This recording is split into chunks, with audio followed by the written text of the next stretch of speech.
Yo, a wise man, and it wasn't Shannon Sharp, once said, if it's not going to be on Monday and it's not going to be on Wednesday, then It must be Tuesday. there you go. We're in the building. You already know the vibes. Down in sports, in your face, in your eye, left-handed, right here, right, and over there, aka High Ceilings is in the building, aka Joel Embiid's Afro pick is in the house, aka Yada Bears in the building.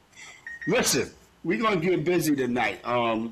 Baseball's back, right? We're gonna get the first look at with the Philadelphia Phillies perspective from the perspective of Browski, aka Yada Bear, aka Bryce Harper needs another bat. Um, and we're gonna talk about the Yankees a little bit.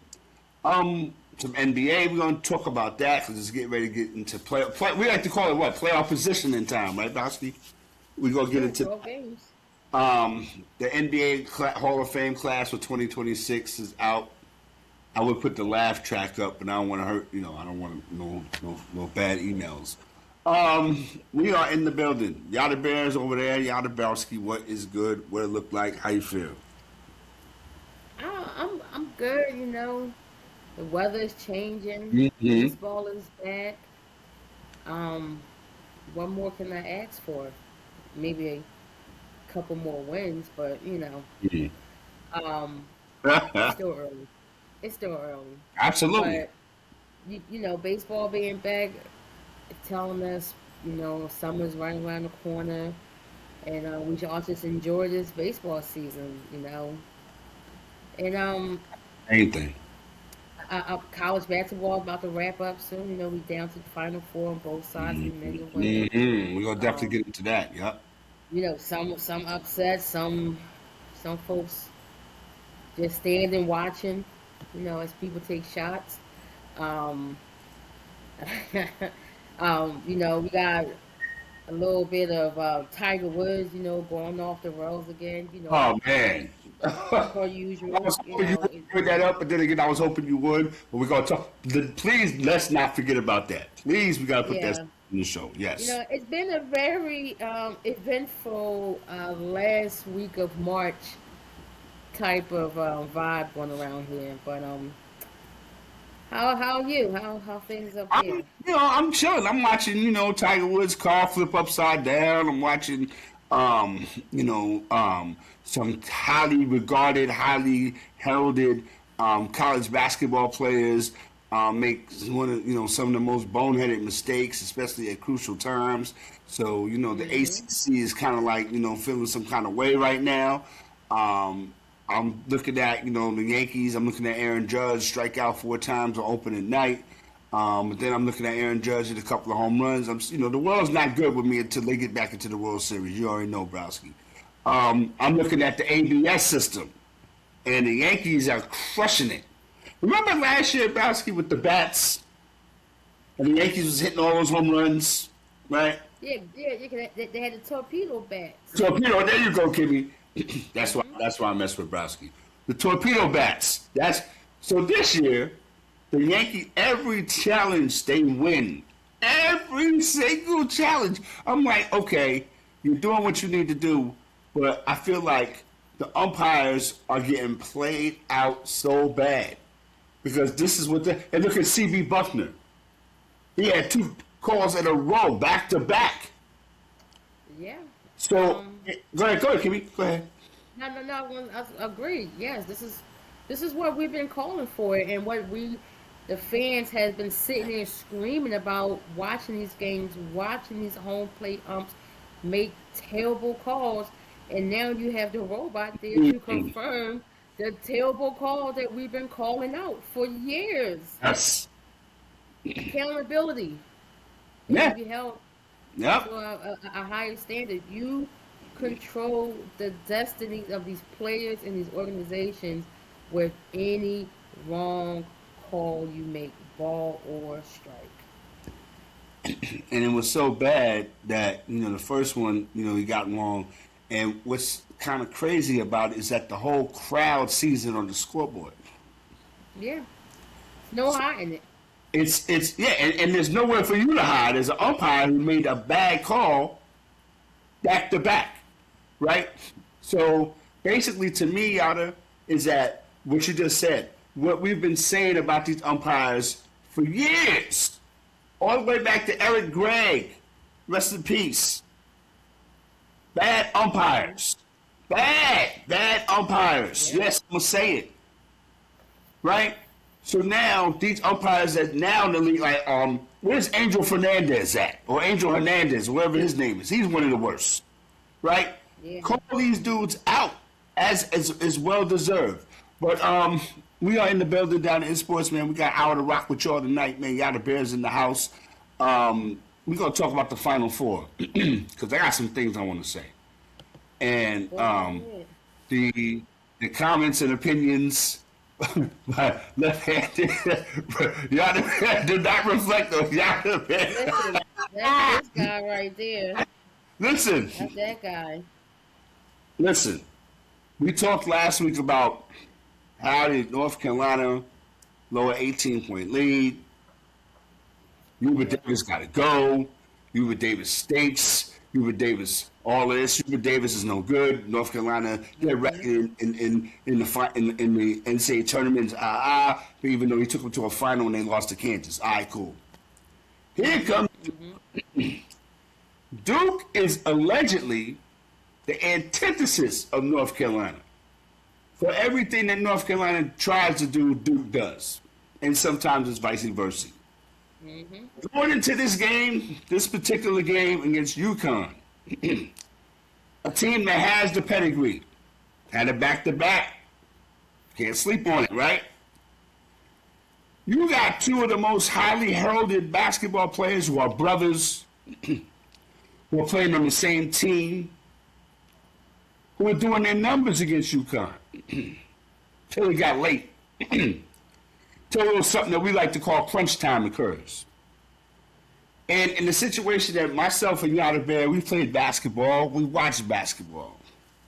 In that scenario, in that situation where you inbound the ball with the lead, only thing you worry about is getting the ball across the line. That's it. That's it. Then I come to you. You pass, you make one pass, you make another pass, and one of the kids, last name begins with a B and ends with an R. And it's got a ooze in the middle. Made a very Chris Webber-ish. That's how I describe it to my homie. A very Chris Webber-ish type play. Even though the Chris Webber thing was in the finals. This was just as bad. Because you're supposed to know what to do in that situation. And for one of those twins to make that bad play, and it ends up in the hands of the Mullen kid, makes the three, and now we're looking at it. The dude's name on Twitter is "Get Your Hand Up." Yeah, you're standing right there. Put your Stand right there. hands up. And let him bust a three in your face, right? So my thing is, this loss was, to me, it was worse than North Carolina. Top seed in the tournament, top seed in the whole tournament. It was. Right? So now what's the aftermath? Are the Boozer kids leaving or are they staying? How does John Shire explain this one off? Hubert Davis got fired. He sure did. Hubert Davis got fired. Right? I'm not calling for nobody to lose their job or nothing like that. All I'm trying to say is put John Shire and Duke under the same scrutiny that you put Hubert Davis under. You got Right? to. That's all I'm saying. And we all looked at it and we all watched it. And I said on Facebook, the lead was like 18. It got down to like 7. No, it got down to like 11. I said, Duke cannot grow this. Yeah. And then if you notice what happened, let me cook for a second. If you notice what happened in the game, all the little stuff was going UConn's way. All of a sudden, they was coming up with the loose balls. One went out of bounds. Connecticut saved it. It was crazy. They got the lead down and whittled it down, and then boom, here we go. So again, I'm expecting to hear that, and I really didn't hear a lot of that, Browski. Maybe I wasn't listening to the right situations, but I really didn't hear a lot of what happened. Why did he try to make an extra pass in that situation? You know what I'm saying? That's just me. I don't know on your side, Yeah. heard or if you heard anything. I didn't hear because No, we I didn't really hear anything. They didn't really they didn't really ask that question too, mm, and I didn't hear them ask that question. If they did, he didn't really explain it. But the way I look at it, it was they was not prepared for that situation. That looked like something that they did not discuss in the huddle. The importance of getting this ball in. Making sure right. We got that no timeouts left. We you got got no no. timeouts. Every I'm saying. pass got to be crisp. Mhm.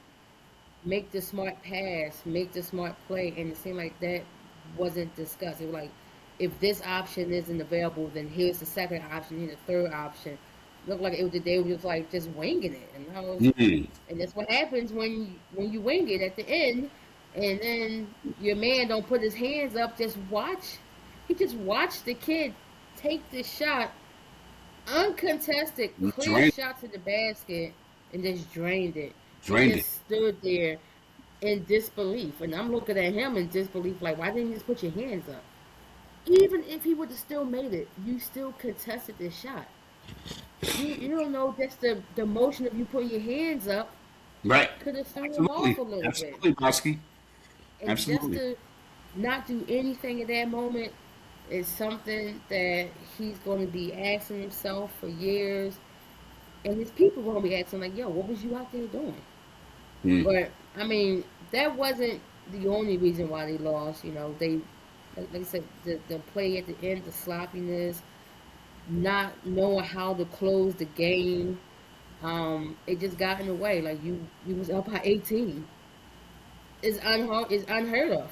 It's unheard of. So UConn continued to play till the last whistle because that's what championship teams look like.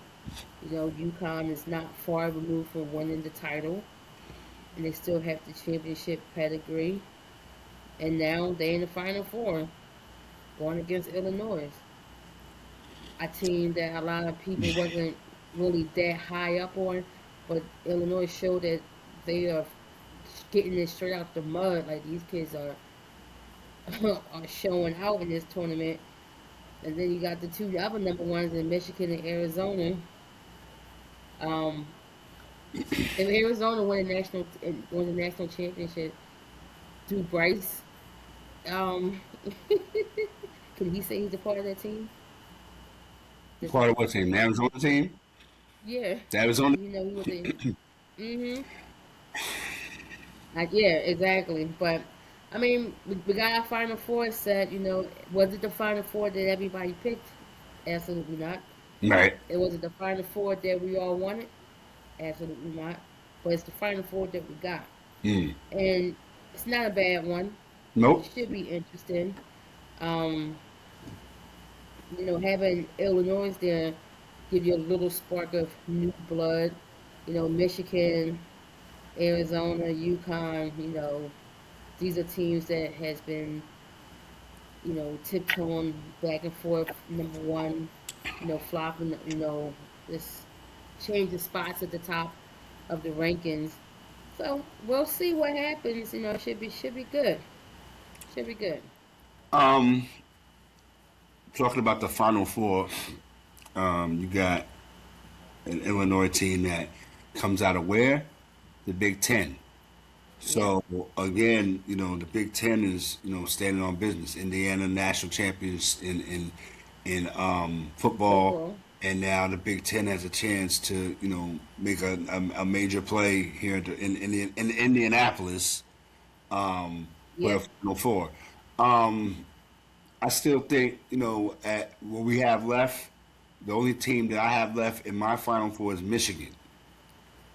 I think that Arizona was, everybody's there, preseason, the consensus number one, and have one of the Mm-hmm. best players in the nation and things of that nature. You got the four Mm-hmm. best teams. No matter how we got here, you got the four best teams. Illinois, no Absolutely. Cinderellas, no Cinderellas, right? So No. that's what you want. Mm-hmm. That's what you want in the Final Four. There's years we have a George Mason and a Florida Gulf Coast and things of that nature. Not this year. Not this year.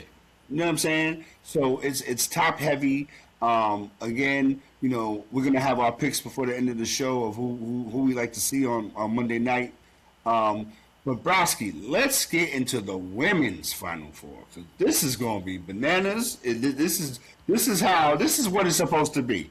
And I remember maybe about a year ago, maybe 2 years ago, when somebody on this panel, I'm not gonna say no names, said that the women's tournament is going to be way more exciting than the men's tournament. You know what? The women's tournament is way more exciting than the men's tournament. Not no disrespect. The men's tournament had games, the Kentucky game, Mm-hmm. the Yeah. car knocking off Duke, but Yeah. this, and then you get this Final Four right here, right? The Final Yeah. Four that everybody was hoping that they would get. You got the big names, you got the big coaches, you got the big reps, you got the teams that have been there before. Um, all the matchups, both of the matchups are crazy. So whatever we get on Sunday, because they play the Final Four on Friday, whatever we get on Yeah. Sunday is going to be something that everybody's going to watch. What is your thoughts, Browski, and who do you see playing on Sunday night in the national championship game? Oh man, both of these games are extremely tough. Um, this year, as I stated every year, this was one hell of a tournament this year. We've seen teams be dominant when they need to be. You know, when it's time to close the game out, they close the game out. They don't play around, try to do nothing cute. Let's close the door on these ladies so that we can move on to the next stage. It's business. So like when you see number one seed, you expect them to go out on the court and handle business. This is not for play. We out there handling our business, and that's exactly what each one of these number one seeds did throughout the whole tournament. South Carolina being dominant in their bracket, UConn, the defending champions, being dominant in their bracket, and now they faces each other. It's like two titans, Gino versus Dawn. One hell of a coaching matchup right there. You can go either way. Um, Last year's defending champion going against a South Carolina team that seems to always find a way, either in the championship game or around it. No stranger to it at all. And then we look on the flip side, we look Texas versus UCLA. Mm-hmm. Um, Madison Booker straight balling the whole tournament. Um, Lauren Betts, always a staple of UCLA. You know, she kind of reminds me of like I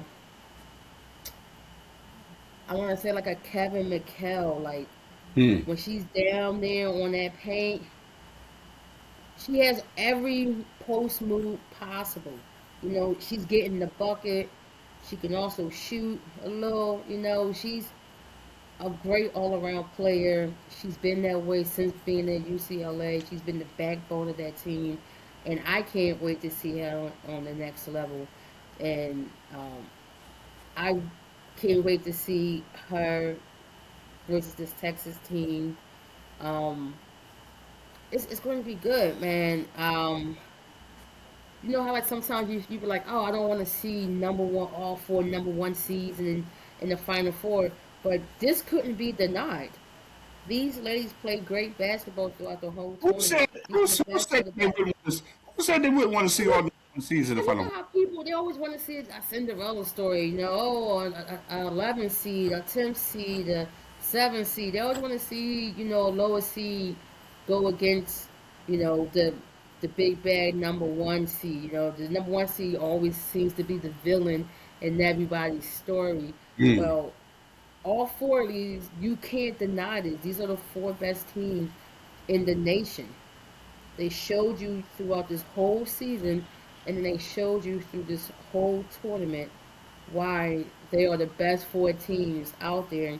And now we're going to see who's going to stand over all of them. You know, any one of these teams will be worthy of hosting that trophy. So it's going to be a tough pick, but I can't wait to see how you feel about this Final Four. Um, like you said, either way, anywhere you go, right? But I feel like South Carolina, they were a team that they was kind of like slept on this season. I didn't really hear a lot about South Carolina. They lost a couple of games, right? You heard more about Texas. You heard more about UCLA. You definitely heard more about UConn. You know what I mean? You heard more a couple of teams. Kentucky, Louisville, Tennessee. But South Carolina just kept doing their thing, and here we are again. Connecticut has been the big bully of the whole situation, undefeated. Um, 38 and 0. this is going to be the proverbial rubber meets the road game right here.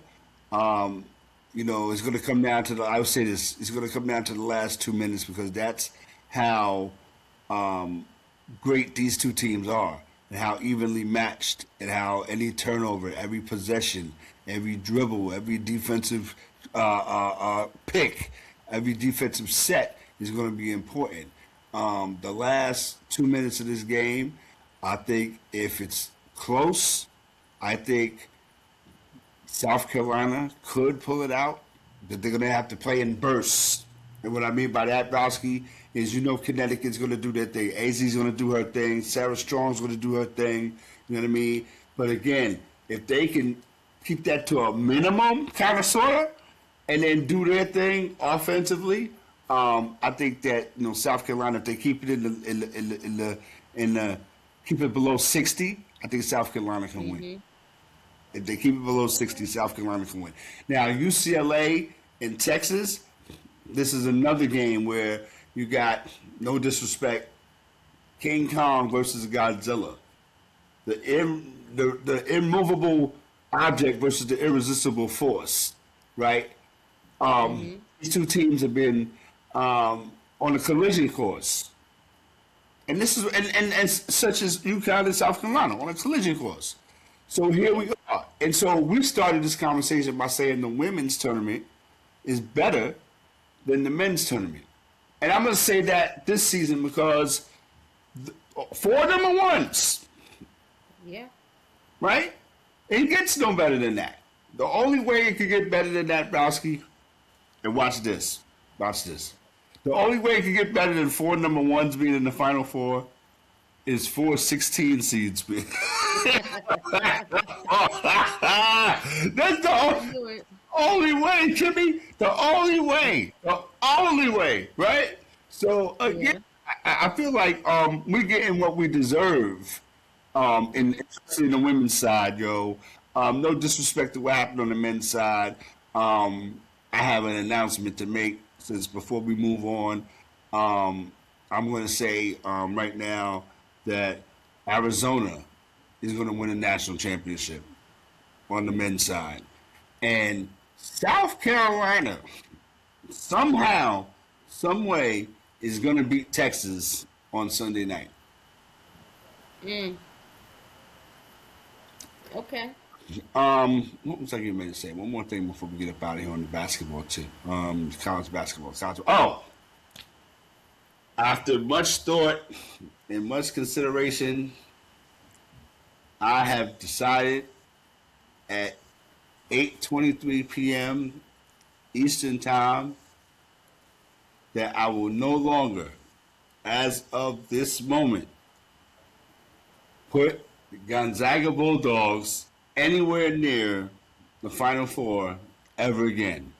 I'm marking that my word on this day, March 31st, 2026. I am cut the cord with the Gonzaga Bulldogs. right? My team is Uh, Syracuse, but I've been rocking with Gonzaga for a long time.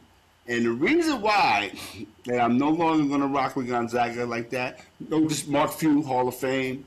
We didn't mention Mark Few made it to Hall of Fame. Um, they're getting ready to move to the Pac-12.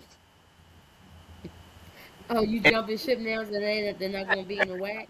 Yeah, pretty You said much. you said they're in the Pac-12 now. Yes, well, however, jumping ship, doing the Bobby Valentine mustache, whatever, however you want to slice it, I am cutting the cord with Gonzaga. I'm going to be scouting, and I will find another team to support, right? And when I support the team, I go hard in the paint. Bowski, you know, I go hard in the paint. But I just couldn't find it in my heart to keep going with Gonzaga, and they keep letting me down because again, the schedule that they play in the West Coast Conference, Hmm. it exposes itself in the NCAA tournament, Yes, it does. right? So, So, why do I keep putting myself through the misery?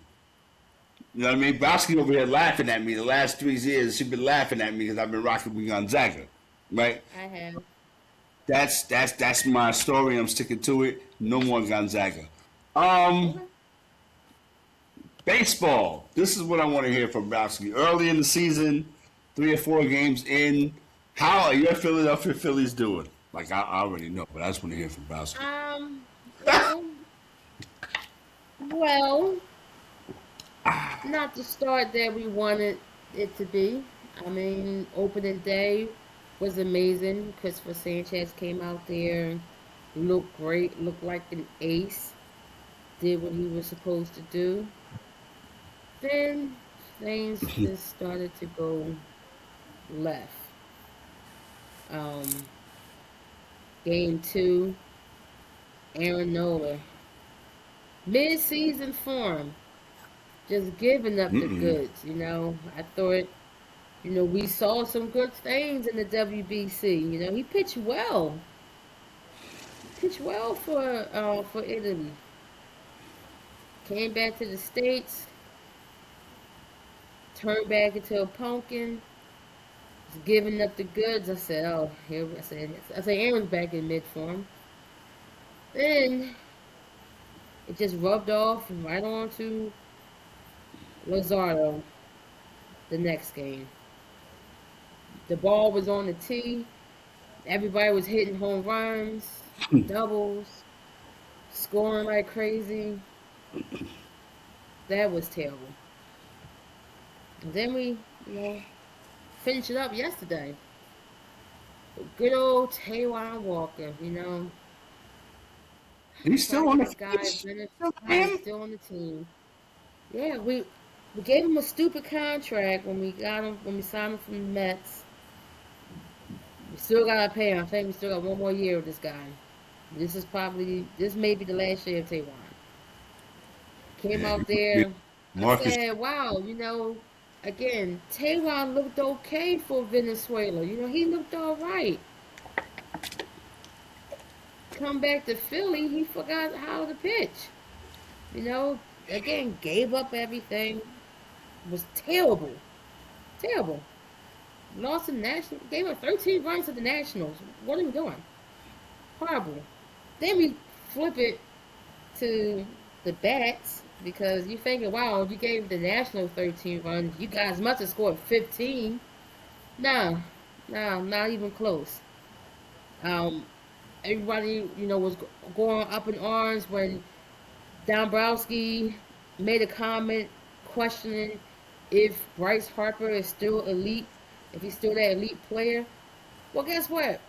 When you go 0 for 5 and you suck for the Mm-mm. first series of the season, that question now it really makes you think like, wow, was Dombrowski on to something? Is Bryce elite?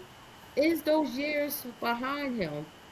You know, you would think having that question around his head the whole off season, he'll come in this season extremely focused, looking to make an early impact to prove Dave Dombrowski wrong. Well, he's proven him correctly because right now he's walking in to this current game with a .065 batting average. Struck out. He went over 5 yesterday. Strikeout, weak contact, weak ground balls, grounding in double plays, weak fly outs. It's like he's guessing at the plate. He's Hmm. not focused. Then we look at the other guys. Trey Turner leading off, not getting on base. Then Kyle gonna strike out because that's what Kyle does. But then Kyle will turn around and hit a two-run home run, and everybody be fine. Um, the one thing I would say that was like a little light was the bottom of the order was actually producing more than the top half. Like the Hmm. bottom half consists of um, Brandon Marsh, Garcia, um, Justin Crawford. Justin Crawford looks really good, and the decision to bring him up was a great decision. To me, he can be an everyday center fielder. A question was brought up to me like, what's the difference between him and Rojas? And the difference between him and Rojas is the fact that he's more active at the plate. He gets a couple of hits. He gives you long at bats. So Hmm. he's making the pitcher work, even if he strikes out. Because guess what? He just threw all the junk to him. And then you got Trey coming up. He's setting you up to get you on base because he made the pitcher throw six six pitches. Supposed to take advantage of that. So seeing him out there, he looks great on defense out there, knowing where to be at. He tracks the ball well. He know where to be at in center field when the ball goes like left center or right center. He's there to make the play. Today, Andrew Painter Mm-hmm. started the Mm-hmm. game. First official start. This is what we've been waiting for about almost 3 years, and he was worth the wait. He went 5 innings, 8 strikeouts, four Huh? hits, no earned runs. Looked amazing. We've been waiting for this kid for about 3 years, and the Tommy John surgery that he had. Thank God that he got it done early than rather than late. He looks good. 6'7", fastball tops out at about 99. Got a good sweeper. He got an arsenal of pitches. Like he throws a lot of pitches, which is crazy. For being that young, for Mm-hmm. him to have so many options. Um, but he relies on that fastball. The sweeper is good. The sinker is good. So he has some good pitches. So he looked really good. So I'm really happy to see that. And happy that the fact that the Phillies were able to put a little bit of runs up to support him to, give him that time. But it's still early. We're not. We're from Philly, so of course we're always on the edge when it comes to the Phillies and the Eagles. We're always on edge. It's always the world is about to explode. But it's only the second series. I'm okay right now. I just want a little bit more from Bryce. But, we'll see. What's going on in the Bronx? Everything and nothing at the same time. I mean, 3 games sweep against the San Francisco Giants. Did we play that well or the Giants that bad? Lost last night to Seattle Mariners 2-1. I'm not mad at what I've seen so far, but again, I Hmm. can't. It's 4 games, right? I was really, really tight when Aaron Judge struck out 4 times on opening night. That to me was disgusting. I, again, Browski, you already know I'll be on Aaron Judge, like, you know what I mean? Like, drop fly balls in the World Series. again, waiting for to see what we have pitching wise. Garrett Cole and those guys are trying to work their way back. Cam Schlittler is the sugar honey iced tea, right? He's continue from how he showed in the postseason last year, so he's pitching for a spot in the rotation. We don't even think about Louis Gill. Um, I just feel like again, let us get back. The opening day is Friday against the Miami Marlins. Our opening schedule is not the toughest in the world, so we should be able to take advantage of that. We swept the Giants. We got to do our thing against Seattle. Then we come home against Miami. What do I say? Salute to Aaron Boone for getting his 700 win as a Yankee manager. That's cool. Hmm. Quiet as kept. You have been living off that home run in the in the ALCS for way too long. Let's keep it green. I'm gonna keep it green with you. The best thing the Yankees have going for them right now is the fact that nobody's really sweating them about not spending no money, Kim Browski. Let me just put it out there. Any other year, Kimmy, any other year, people be cussing what the F is going on. And Yankee land is quiet. Like nobody's Because nobody mad. people are now really starting to see the light. The rumblings are now becoming louder. Mm. More people are now discussing it.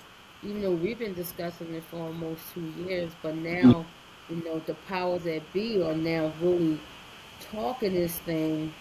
You know, if y'all know what we're talking about the upcoming strike, the lockout that's going to happen after this season is starting to pick up more track, and now Mm. people starting to think like, oh, well, that's why they didn't make this move. Because Hmm. it was the same thing here, we was making a big push for Bo Bichette, and when he chose to go to the Mets, everybody was like, oh, was heartbroken. But then, when the big wigs start talking words like labor dispute Now, and lockouts and salary cap, right. then people start believing like, oh, wait a minute, this little podcast here has been saying this for almost 2 years that hey, we need to be on the lookout because come 2027, 2028, we may not have baseball. So when we see all these teams making these big splashes, the Dodgers, the Cubs, the Mets signing these players, they're signing them for this year because we don't know what these teams going to Yep, look I like see. in That's the right. future because not only will they have a luxury tax that they already have, now we're going to have a salary cap because they want to be fair to everybody because we have certain teams like the Dodgers that are printing their own money in the basement of the stadium and got a straight pipeline from Japan to LA, and they can pay these players $500 million and throw out 300 million, 250 million contracts like they giving somebody $2.50. Talk about it. It's a problem. So now teams like the Yankees, teams like the Phillies, when you're looking at our teams, it's like, well, they didn't really make a big splash in free agency is because why would I spend all this money right now? And then when the salary cap hits, I got to figure out who I can pay, who can stay, who got to go, what's going to happen. They better be I got crazy. to call some of these farm guys up because I can't pay 6 players $200+ million. It's Let's going to go. look like it's going to look real NBA-ish here in MLB.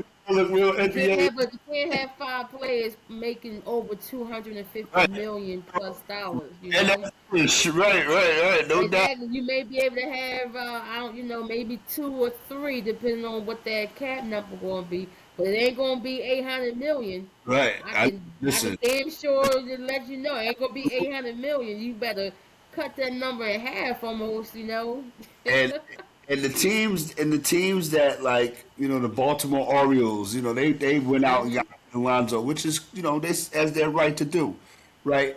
They're one of those teams that could say, hey, when we get to, the end of, September, October, the end of the World Series or whatever, and they go to the bargaining table, they're going to, because Angelo's and them, oh, did they sell a team? They don't spend no money.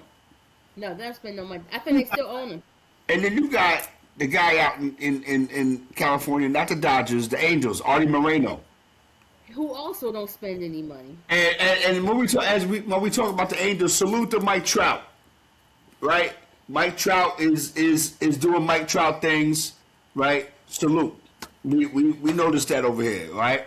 Um, Again, you got owners like the Minnesota Twins. You got owners like the Milwaukee Brewers.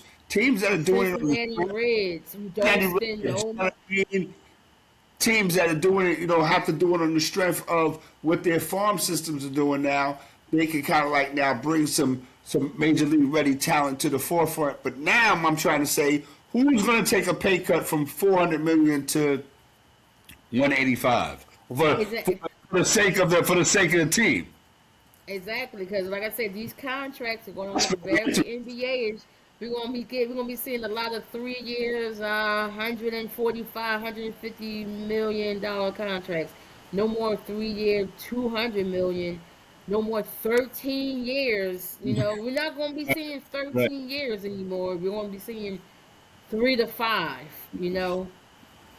Shorter contracts, little bit of short money. I'm hearing you. Yeah, absolutely, because it's got the wealth has got to be spread around, and like, so do we still get the situations where the teams had to have the added some teams have the added wealth from the salary cap with their TV money, because see that Exactly. no Yes. that TV money is there. So everybody's Most definitely. poverty. Why? Everybody pleading poverty, but everybody got their own TV network. Everybody got their Yep. own TV situation. And not only that, they also getting the piece of the pie from the streaming. Games on Apple TV, games on Netflix, game Hmm. on Peacock, game on Paramount Plus, games on the MLB Network, MLB.com, MLB TV. People who have the MLB package added on to their cable bill. They're getting money. They're getting paid. These Don't let these owners fool you and start crying broke like they Hey, don't have the the city money. email the Browskies. Okay? But the only thing that's going to be a problem with the owners is figuring out the number for the cap. Yep. That's going to be the main issue because the same number that works for the Dodgers are not going to work for the White Sox. Same number that's going to work for the Reds, it's not going to work for the Mets. Not at all. So that is where we will have our biggest issue at on the owner side, and I think that's going to hold out, make the lockout be a little bit more longer. It don't matter who the arbitrator is. It could be Hmm. Jesus. Yeah. The arbitrator could be Jesus. Okay, when you start talking about money, things get a real funny. You So talk we'll about taking see. it out their pocket, right? But So exactly. absolutely. So again, we're at a an impasse. No disrespect to nobody, what they used to call a Mexican standoff. Like, no, everybody's standing on their square. Nobody's moving. Nobody. They're not. The owner's not trying to hear nothing. The players Nope. definitely not trying to hear nothing. And Uh-uh. the fans and the ones who love the people who really love the game for the sake of the They're game, gonna suffer. they're getting squeezed. They're getting squeezed. So Yes. again, enjoy every second of the season, because again, and hopefully we're just talking just to be talking, because maybe in a scintilla of a chance that something could happen as we get closer to the season. because I hope so. I hope so too. But again, what we're talking about, we're talking in layman's terms. We're just talking basic, nuts and bolts, money versus power versus, who's going to make the first team, the first ones to duck, the first ones to play chicken, or the players going to act because they're going to be missing time. Those Yes. 28, 29, 32-year-old guys are going to be 33 and 34. So that's going to diminish their value. So it's Yeah. the owners are sitting back in the cut. They sitting back in the cut. Yeah. Like, I'm not signing you to the money that you would have got if you was 29. You're 31 now. Exactly. I'm 31 now. You missed 2 years. Yeah. So again, it's going to be crazy, and we haven't even scratched the surface. We just talking about it because we love baseball, first of all, and second of all, labor issues and stuff like that hits everywhere. You know what I Yeah. mean? But when it comes to a thing like the national pastime, we deserve baseball, man. I think that's what I think. I think we deserve it, but we also don't deserve to have one guy on the team making $300 million and then the other 26 guys on the team making $100 million altogether between them. So it's crazy. Exactly. So Yeah. they need to figure it out. Somebody needs to come to the table with a solution that can be feasible for both sides. Maybe they might come to a situation where they say, "Hey, we'll stretch it out for another year." But then the Yeah. next year we'll be right back to square one. So that's not Exactly. that's not going to make sense because they've been stretching it out this long, Yeah. right? And the CBA is up after the season. That's it. Yeah. So they painted themselves into this position, letting so much time go by. You know what I mean? And to me, to an end, and the end is the end of baseball as we know it. You know what I mean? Yep. Um, and again, we don't hear talk about expansion. We don't hear talk about that. You know what I mean? It's a lot of things that's being put on the back burner now because of what's getting ready to pop off. Come once the major league season is over. We got about 15 minutes left. We're gonna talk some NBA for a few, and then we're gonna get down on it because that's Browski's favorite part of the show. What's your Sixers looking like, Browski? What kind of playoff position they try to deal with? Well, I mean, the Sixers have pulled off a scam. Uh oh.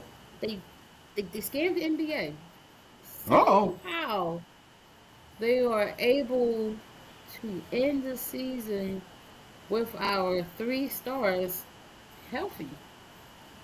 We was able to Wait stay a minute. around that 40. Was able to stay around that 40 game mark. We're hovering around the seventh seed right now. Um, a game, 2 games back of the sixth seed from Atlanta, 3 games back of the fifth seed of Toronto, with 12 days left. Um, I feel like There's that. There's that. they are There's that. sucking me back in. They are like they. This is what the Sixers do.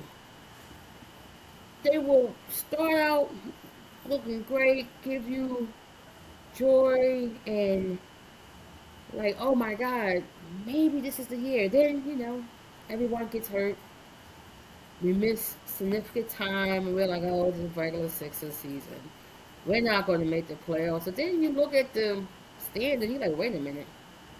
They're still hovering around the seventh seed. Paul George is back from the suspension. All of a sudden, Joel Embiid is healthy and he's able to play.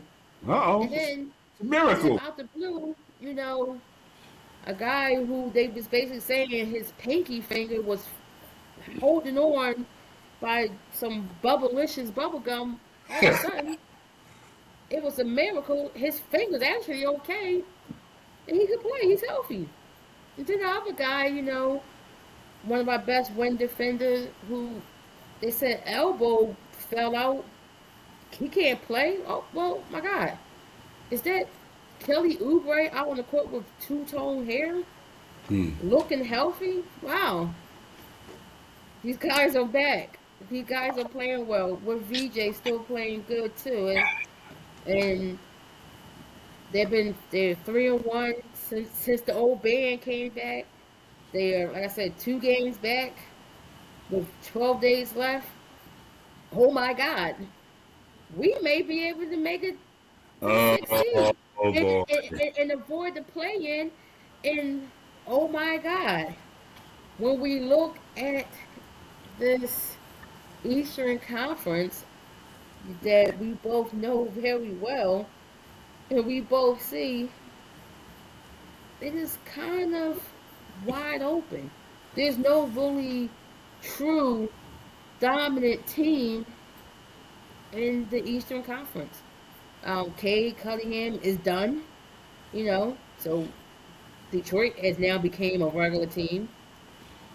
They most likely, whoever the matchup is from the number one and eighth seed, that they might be bounced out. Um, Boston, still a juggernaut. Tatum's back again, another miracle. He's back like he never left before. Um, the Knicks, we see what the Knicks look like. The Knicks is a seesaw team. We don't know what we may get. They may be consistently good, or they might be consistently bad, or they might be so. Flip, flip the coin. You don't know what you may get. And then you got Cleveland. They don't play defense. Toronto, and then Atlanta. So we still got a chance to make it to sixth seed. I think if we make it to the sixth seed, this will make the playoffs really interesting because I feel like a lot of these teams counted the Sixers out due to injuries and things like that. Browski, And now, go ahead and say and it. now If that, the playoffs and start now that we got today, it back, if the hey, playoffs I started gotta believe again. I gotta believe a little bit. They suckered me back in, look at and this. that's why I got the hat on. And they suckered me back in, and now I'm back. So I'm a Browski glut. back, Look, yo. uh, I know that when the disappointment hits, it's gonna hit me because it's my own fault. Mm-mm. But right now, I'm rocking with them. I They feel got you. me back. All I'm right. believing. Okay. How you feel about your Knicks? Y'all clinch Um, y'all spot? listen, I feel like, right now, 7-3 in our last 10. I got to take that. We got 7 games left to go in the season. We're 2 games behind Boston for the second spot, 1 game ahead of Cleveland. So I think our focus is to hold on to that third spot, drop no lower than a fourth. If the season was over today, we would play Atlanta in the first round. If we drop down to the fourth seed, right, we would play Toronto, or probably Atlanta again because they're going to probably flip flop. They're tied at 11 and a half games back for the fifth and the sixth seed. Um, Now is about time when it's time to collect on all those wolf tickets people have been selling about the Knicks. I'm still a believer in Mike Brown. I'm still a believer in Jalen Brunson. Am I a believer in Carl Anthony Towns? That depends on what day you ask me, right? Am I still a believer in the Bridges kid? Absolutely. Am I still a believer in OG Ananobi? Yes, sir. Um, but now it's just time for them to show up. They got no excuses, no area to fall back on. You got to go and do what you need to do. Um, you got enough rope, enough leeway. Um, Started off with no Jason Tatum, no Tyrese Halliburton, whoop de whoop. So now you end up with no Tyrese Halliburton and no Kate Cunningham. But you got Jason Tatum, you got Joel Embiid, you got Tyrese Maxey, right? To a Mm-hmm. certain degree, you got the Atlanta Hawks who've been playing really, really good basketball. Jonathan Kuminga and them been doing their business since Trey Young left, right? Mm-hmm. You got the Sixers. That's all of a sudden, they pulled off the scam of the millennium. You know what I mean? Pulled off all the fake casts and the fake wheelchairs and all of that. You know what I mean? So again, the East is definitely up for grabs. The West is another thing. Now it's the time to kind of like get that laser focus on the San Antonio Spurs. The Oklahoma City Thunder are definitely going to step up now because it's playoff time now. The best of the West is like, we know that the Western Conference Finals are going to be Oklahoma City and San Antonio, right? You don't think I so? So, can't. Nebraska? I can't. I can't deny what the Nuggets are doing. And as much as I hate to say, I can't deny what the Lakers are doing. LeBron falling in line and realizing that this is Luca's team. You gotta play in Luca's pace. Um, can't deny those that too. But something about these Nuggets and Joker, like the Spurs, they own OKC. I don't really trust OKC that much this year. Too much front running. If they front ran for the past 2 seasons, it paid off last year. I don't know about this year. I can definitely see San Antonio in the finals, but I just don't count the Nuggets out too much. That's all I have to say. It's just All the right. Nuggets. And we're gonna get down on it. Go ahead, Broski. We got like 5 minutes. What you getting down on? All right. Well, we probably will talk about the same thing real quick. Get then on the NBA Hall of Fame. They just Oh yeah. announced Let's who's go. going to be in the Hall of Go ahead. Fame. See, you go. Um, Hey, go ahead. Bang up. you know, Candace Parker, well deserved. Championship, champion on all levels. Olympic gold, the whole shebang. Elena Deladon, same great WNBA career, fantastic collegiate career, gold medal winner. Doc Rivers, cool. He had a really good professional career as a player and as a coach. Championships, things like that. Created a whole system with the Clippers.